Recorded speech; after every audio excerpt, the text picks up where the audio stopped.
पिछले क्लास में डिस्कस कर रहे थे कि वो 6 आदेशिकाएँ कौन कौन सी है जहाँ पे किसी व्यक्ति को जब किसी अभियुक्त को न्यायालय के समक्ष उपस्थित किया जाता है। वो 6 प्रोसेसेस हम लोग को पढ़ना था, जिसमें से पहला था समन। तो समन जारी किया जाता है, इसलिए जारी किया जाता है कि किसी व्यक्ति को क्या किया जाता है, किसी डेट में, किसी तारीख में, जैसे कि किसी समय पे उसको उपस्थित होने के लिए बोला जाता है कि आप पे जो आरोप लगे हैं, अगर वो आरोप सही है या नहीं है, उस तारीख को आप जो है आप उपस्थित होइए और उस पर अपना जो है विचार प्रकट कीजिए। ठीक है, तो समन जो जारी किया जाता है वो समन भी कई तरीके से जारी किया जाता है। तो हम लोग जो सबसे पहला जो आदेशिकाएँ थी, जो पहला जो प्रोसेसेस थे, वो समन के बारे में था। ठीक है, तो हम लोग आज पढ़ेंगे समन के बारे में। तो समन क्या है? समन जो जारी किया जाता है वो सेक्शन 63 से सेक्शन 71 के अंदर हम लोग को पढ़ना है। ठीक है, तो सेक्शन 63 क्या कहता है? फॉर्म ऑफ समन, यानी कि समन का प्रारूप, यानी समन जो जारी किया जाता है वो समन का प्रारूप किस तरीके से हो सकता है। ठीक है, तो जनरली हम लोग देखते हैं कि जनरली कोर्ट में या फिर कहीं पे हम लोग देखने की ये सुनने को मिलता है कि वो समन भेजा गया, वो लिखित तौर पे भी हो सकता है या फिर ऑनलाइन जो होता है डिजिटली भी हो सकता है। जनरली अभी के समय में ऐसा होता है। ठीक है, तो पहला जो आप रिटन तौर पे होगा उस पर किस तरह से होगा ये देखते हैं हम लोग को। तो क्या कहता है? पहला जो है इन राइटिंग, ठीक है, यानी वो लिखित तौर पर होगा। इन डुप्लीकेट, यानी कि उसकी प्रतियाँ होगी, यानी उसकी 2 कॉपियाँ भी होंगी। साइन बाय प्रिसाइडिंग ऑफिसर, यानी कि जो समन जिसके द्वारा भेजा जाएगा उसका क्या होगा? सिग्नेचर होगा। ऑफ सच कोर्ट और बाई सच अदर ऑफिसर, ठीक है, यानी कि या तो उस पीठासीन अधिकारी का सिग्नेचर होगा या फिर किसी दूसरे अधिकारी का होगा जो समन भेज रहा है। किस तरह से?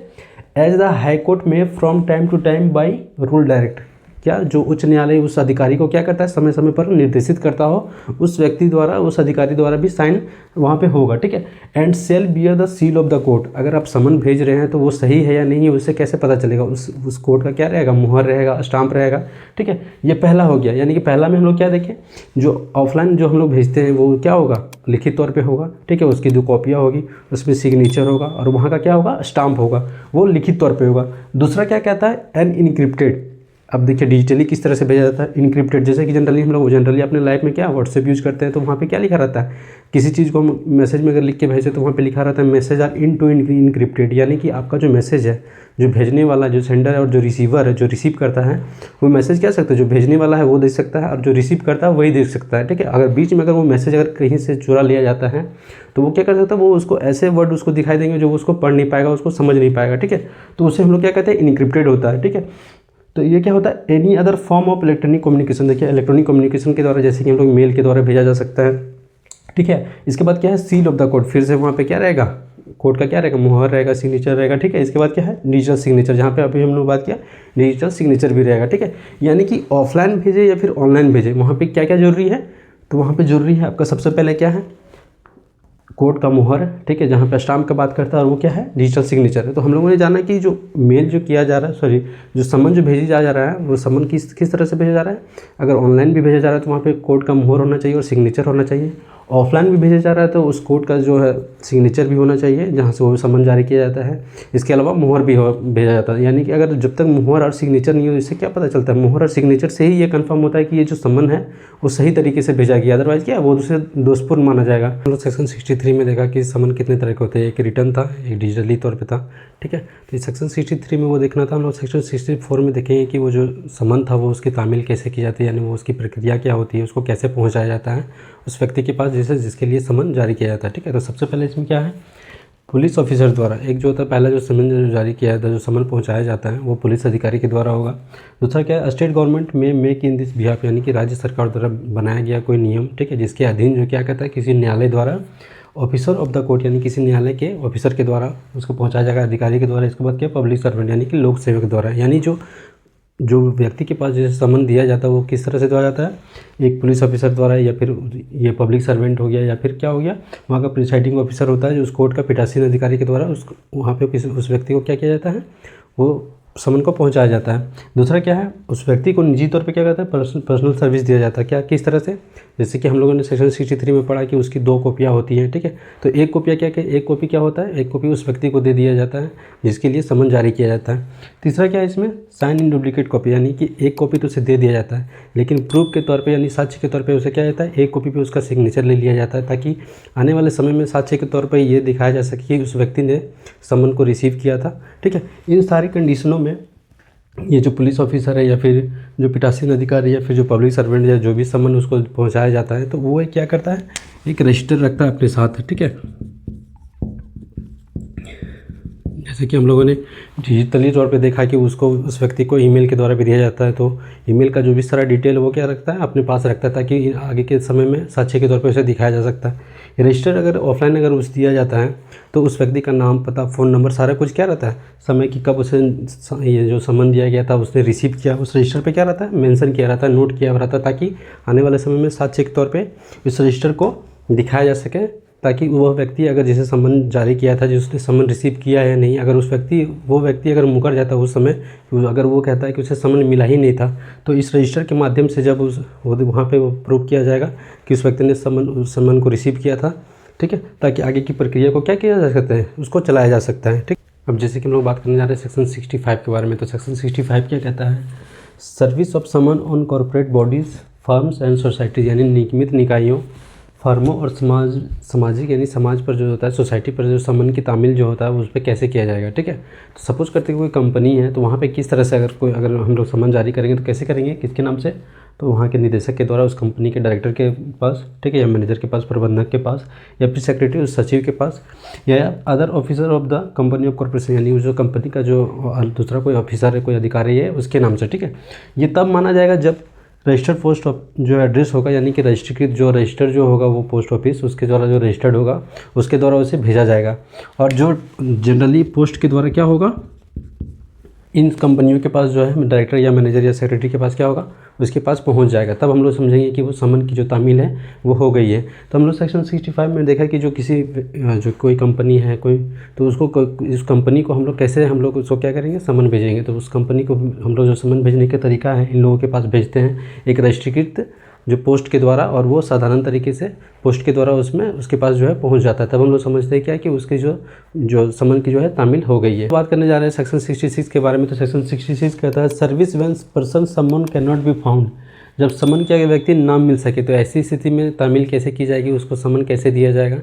तो ऐसी स्थिति में क्या कहता है, living one of the duplicate for him with some adult member of his family, अगर कोई लोक सेवक या पुलिस अधिकारी उस व्यक्ति जिसके लिए सम्मन जारी किया गया है अगर उसे देने के लिए जाता है, और ऐसी स्थिति में जब वो घर पे नहीं हो, तो ऐसी स्थिति में क्या किया जाएगा, तो ऐसी स्थिति में उस घर का एडल्ट मेंबर जो होगा, जो वयस्क सदस्य होगा, उसको क्या किया जाएगा, वो सम्मन की एक कॉपी उसे दी जाएगी। ठीक है, जैसे हमने आगे किया है, सम्मन की एक कॉपी दी जाएगी और इसके बाद उसको क्या एक कॉपी पे उसको सिग्नेचर करवा लिया जाएगा प्रूफ के तौर पे कि सम्मन जो है उसको पहुंचा दिया गया था। दूसरी चीज़ इसमें क्या है, सर्वेंट को इसमें अलाउ नहीं किया गया, उस घर के किसी सदस्य को दिया जा सकता है जो एडल्ट हो, लेकिन वहाँ पे सर्वेंट को वहाँ पे एक्सेप्ट नहीं किया गया है। ठीक है, तो हम लोगों ने जाना कि अगर कोई व्यक्ति जो घर पे जिसके लिए सम्मन जारी हुआ है, अगर वो व्यक्ति के अगर घर पे नहीं है, तो ऐसी स्थिति में उस घर के एडल्ट मेंबर को वो सम्मन जो दे दिया जाता है, उसके एक कॉपी पे साइन कर लिया जाता है। ठीक है, एक कॉपी उसको दिया जाता है और एक कॉपी जो है रिसिप्ट के तौर पे यानी कि हस्ताक्षर करवा लिया जाता है, ताकि आगे वाले समय में ये कोर्ट को ये भी जवाब दिया जा सके कि उस सम्मन जो है क्या किया गया, उसको दे दिया गया था। सेक्शन 67 क्या कहता है, सेक्शन 67 कहता है procedure when service can not be effected as before provided, यानी जब पूर्व उपबंधित तरीके से तामील नहीं किया जाता तब क्या प्रक्रिया होगी। जैसे कि सेक्शन 64, 65 और सेक्शन 66 हम लोग क्या जाना है कि किस तरह से तामील किया जाता है, जिस व्यक्ति के लिए सम्मन जारी किया गया उसको किस तरह से सम्मन दिया जाएगा। तो सम्मन उस तरीके से अगर नहीं देने के बावजूद भी अगर सम्मन अगर नहीं दिया जाता है, तो ऐसी स्थिति में फिर क्या करेंगे। तो ऐसी स्थिति में क्या कहता है, the serving officer shall affix one of the duplicate of the summon to some conspicuous part of the house or homestead in which the person summon ordinary resides. तो ऐसी स्थिति में ये सर्विंग ऑफिसर क्या करेगा, जिसको सम्मन लेके गया है, जिसके लिए गया है, अगर वो व्यक्ति इन सारी सेक्शन के अनुसार अगर वो सम्मन नहीं दे पाता, तो ऐसी स्थिति में क्या करता है, जिसके लिए सम्मन जारी किया गया उस व्यक्ति के घर में जो यहाँ पे वो रहता है, वो ऐसी स्थिति पे उस डुप्लीकेट कॉपी को, कहाँ है हम लोग यहाँ पे देखिए, one of the duplicate copy को वो क्या करेगा, ऐसी जगह पे रखेगा जहाँ से सहज तरीके से उस डुप्लीकेट कॉपी को कोई भी देख सकता है, वो जान सकता है कि वो सम्मन उसके लिए आया हुआ है। ठीक है, तो ऐसी स्थिति में क्या करेगा, वो डुप्लीकेट कॉपी को क्या करेगा, वहाँ पे वो सम्मन को वहाँ पे क्या करता है, वो चिपका देगा। ठीक है, अफिक्स कर देगा। इसके बाद क्या करेगा, कोर्ट क्या करेगा, इंक्वायरी करने के बाद वो समझेगा कि ये सम्मन के क्या हो गया, तामील हो गया है। तो ऐसे में क्या करेगा, वो समझेगा कि सम्मन की तामील हो चुकी है, या फिर कोई और उचित तरीका जिससे वो क्या करेगा, सम्मन की तामील क्या कर सकता है। ठीक है, तो अब जो हम लोग बात करने जा रहे हैं सेक्शन 68 के बारे में। तो सेक्शन 68 कहता है सर्विस ऑन गवर्नमेंट सर्वेंट, यानी सरकारी सेवक पर तामील, यानी कोई जो व्यक्ति जो सरकारी सेवा पर कार्यरत रहता है, जो एक्टिव रहता है सरकारी सेवा में, तो उसको तामील जो है किस तरह किया जाएगा, उसको समन किस तरह भेजा जाएगा। तो उसके लिए समन जो भेजा जाएगा वहाँ ये जो व्यक्ति है जो सरकारी सेवा पर तामिल है, किसी न किसी डिपार्टमेंट में वो कार्यरत होता है, कहीं ना किसी कंपनी में काम कर रहा होता है। तो ऐसी स्थिति में क्या किया जाता है कि वहाँ के जो हेड ऑफ डिपार्टमेंट होते हैं, जो मुख्य अधीक्षक होते हैं, उनको क्या किया जाता है, समन दिया जाता है। ठीक है, अब इनके द्वारा क्या किया जाता है, जो सरकारी सेवा का सेक्शन जो है हम लोग को 64 के अनुसार क्या किया जाता है, इसको समन का जो है जानकारी दिया जाता है। ठीक है, उनको पता इनके द्वारा बताया जाता है कि जो समन है आपके कोर्ट किसी कोर्ट के द्वारा भेजा गया है। ठीक है, इसके बाद इनके द्वारा क्या किया जाता है, जो डुप्लीकेट कॉपी जो समन जो भेजा जाता है कोर्ट के द्वारा, तो 2 कॉपी उनको भेजा जाता है। ठीक है, ये हेड ऑफ डिपार्टमेंट क्या करते हैं, उस पर सिग्नेचर करते हैं। साइन करने के बाद क्या करते हैं, वो उसी न्यायालय को वापस दे दिया जाता है, ताकि कोर्ट को भी पता चले कि जो कोर्ट की जो ये जो समन जो भेजा गया है उसका क्या हो गया है, समन जो पहुंच गया है वो किस व्यक्ति के पास, तो सरकारी सेवक पे। अगर ये व्यक्ति अगर नहीं लेता है किसी तरह से उस समन को, तो क्या माना जाएगा कि वो दोषी माना जाएगा, किसकी तरफ से, तो कोर्ट के द्वारा। तो हम लोगों ने देखा कि सेक्शन 68 के अनुसार जो किसी सरकारी सेवक पे कार्यरत होते हैं कोई व्यक्ति, तो उसको जो समन भेजा जाता है वो किस तरह से भेजा जाता है, तो वहाँ के जो हेड ऑफ डिपार्टमेंट रहते हैं उनके पास भेजा जाता है। वो इनको सरकारी सेवा पे जो कार्यरत होते हैं उनको बताया जाता है कि समन जो भेजा गया है कोर्ट के द्वारा भेजा गया है, और इन्हीं के द्वारा जो 2 कॉपी भेजा जाता है कोर्ट के द्वारा, इन्हीं के द्वारा हेड ऑफ डिपार्टमेंट के द्वारा साइन किया जाता है उस पर, और फिर से उसको क्या किया जाता है, कोर्ट के पास वापस कर दिया जाता है। सेक्शन 69 के बारे में, तो सेक्शन 69 क्या कहता है, service of summon outside local limits, यानी स्थानीय सीमाओं के बाहर समन की तामील, यानी कि जो जुरिस्डिक्शन जिस कोर्ट को दिया गया है उस जुरिस्डिक्शन के अंदर यानी क्षेत्राधिकार के अंदर अगर कोई व्यक्ति है तो उसे समन तो आसानी से किया जा सकता है, उसमें कोई दिक्कत नहीं है। लेकिन उस जुरिस्डिक्शन के बाहर अगर उस कोर्ट का अगर किसी के पास अगर तामील करना है, समन अगर भेजना है, तो ऐसी स्थिति में क्या करिएगा, ऐसी स्थिति में कोर्ट क्या करेगा, सपोज करते कि इसके द्वारा एक कोर्ट है, ठीक है, इसके द्वारा तामील किया जाना है मोहन को, तो इस जुरिस्डिक्शन के अंदर मोहन नहीं आता, ये निवास करता है दिल्ली के किसी दूसरे जगह पे। ठीक है, तो दिल्ली जैसे कि जिला मजिस्ट्रेट हो गया, ठीक है, या फिर किसी और मजिस्ट्रेट हो गया, तो ये क्या करेगा कोर्ट, जिस जुरिस्डिक्शन के अलावा जो दिल्ली में दूसरा जो कोर्ट है, ठीक है, ये भी दिल्ली में ही ये कोर्ट है, ठीक है, लेकिन इस जुरिस्डिक्शन के अंदर क्या है, मोहन नहीं रह रहा है, ये कहाँ रह रहा है, दिल्ली के ही किसी दूसरे जुरिस्डिक्शन दूसरे क्षेत्राधिकार कोर्ट के अंतर्गत। तब वो क्या करेगा, ये कोर्ट क्या करेगा, इस दिल्ली के जो यहाँ पे जो मजिस्ट्रेट होगा उसके पास 2 कॉपियाँ भेजेगा, किस चीज़ के लिए, ये मोहन को ये समन करने के लिए। ठीक है, इसके बाद या तो इसे भी भेज सकता है या फिर जिला मजिस्ट्रेट को भी भेज सकता है। तो इसमें हम लोग सेक्शन 69 में हम लोग क्या देखें कि जिस क्षेत्राधिकार के अंतर्गत अगर कोई समन अगर किसी दूसरे क्षेत्राधिकार के अंदर अगर भेजना है, तो ये कोर्ट क्या करेगा, उस दूसरे क्षेत्राधिकार के जिला मजिस्ट्रेट को या फिर ये मजिस्ट्रेट को क्या करेगा, 2 कॉपियाँ भेजेगा, किसके लिए, उस समन के लिए, तो जो व्यक्ति जहाँ पे क्या करता है वो निवास करता है। सेक्शन 70 कहता है proof of service in such cases and when serving officer not present, Hindi में ऐसे मामलों में और जब तामील करने वाला अधिकारी उपस्थित न हो तब तामील का सबूत। जिस व्यक्ति को समन दिया गया वो व्यक्ति अगर हियरिंग के टाइम में यानी जब सुनवाई चालू हो जाता है उस स्थिति में अगर वो अब्सेंट रहता है, तो कैसे पता चलेगा कि ये तामील जो समन था वो तामील हो गया यानी समन को पहुँचा दिया गया है। तो उसके लिए क्या किया जाएगा हियरिंग के टाइम में, if officer is not present during hearing, जैसे कि हमने पहले डिस्कस किया कि जब हियरिंग के टाइम में अगर वो व्यक्ति नहीं रहता तो कैसे पता चलेगा कि समन की तामील हो गई यानी समन उस व्यक्ति के पास पहुंच गया है। क्या करेगा, एफिडेविट आपका होगा, एक शपथ पत्र होगा जहाँ पे ये प्रूफ होगा क्या कि आपको समन जो है पहुँचा दिया गया है। ठीक है, दूसरा क्या है हमारा साइन इन डुप्लीकेट कॉपी, जैसे कि समन की 2 कॉपियाँ होती है तो एक कॉपी पे क्या रहेगा, उसका सिग्नेचर रहेगा जिसके लिए समन भेजा गया था।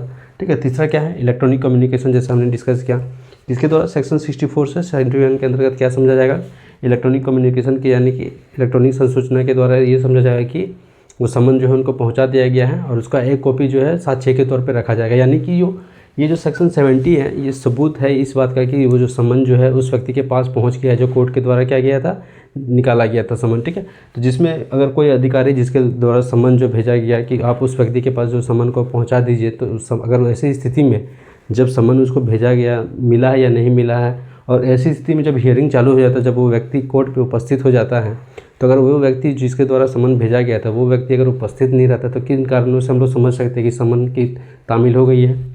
एक जो था एफिडेविट, एक था कि डुप्लीकेट कॉपी पे उसका सिग्नेचर रहेगा, दूसरा क्या है हमारा इलेक्ट्रॉनिक कम्युनिकेशन। बात करेंगे हम लोग सेक्शन 71 के बारे में, तो सेक्शन 71 क्या कहता है, service of summon on witnesses, यानी साक्षी पर समन की तामील, यानी जो विटनेसेस होगा उस पर जो समन जो किया जाएगा वो किस तरह से किया जाएगा, तो उस पर जो समन किया जाएगा किस तरह से, रजिस्टर्ड पोस्ट एड्रेस द्वारा, यानी कि राष्ट्रीयकृत डाक के द्वारा किया जाएगा। ठीक है, किसके समन किस तरह से किया जाएगा उस व्यक्ति के पास, तो उस व्यक्ति जो व्यक्ति कहाँ क्या करता है, ऑर्डिनरी रिसाइड जहाँ पे वो व्यक्ति रह रहा है उसके पास जो है डाक के द्वारा भेजा जाएगा। कैरीज ऑन बिजनेस जहाँ पे वो कारोबार कर रहा है, व्यवसाय कर रहा है किसी तरह का, ठीक है, तो वहाँ पे भी डाक के द्वारा भेजा जा सकता है। इसके बाद क्या, पर्सनल वर्क फॉर गेन, यानी कि कुछ वो कमाई कर रहा है किसी तरह से, वो अपना अर्निंग कर रहा है, तो वो जहाँ पे रह रहा है उसके पास क्या किया जाएगा, डाक के द्वारा ही भेजा जाएगा। अगर किसी कारण से डाक के द्वारा जब भेजा जाता है तो जब उसके पास पहुँचाया जाता है, वो अगर किसी कारण से उस चीज़ को लेने से इनकार करता है या फिर जो डुप्लीकेट कॉपी जो दिया जाता है उस पर सिग्नेचर करने से इनकार किया जाता है, तो सेक्शन जो है हमारा 70, जिससे पहले जो हम लोग पढ़े सेक्शन 70 कि सब सेक्शन 3 के अनुसार जो इलेक्ट्रॉनिक कम्युनिकेशन जो हम लोग जो पढ़े थे उसके अनुसार ये समझा जाएगा कि ये जो समन जो है उसकी तामील हो गई है, समन को जो है क्या हो गया है, उसके पास पहुंचाया जा चुका है।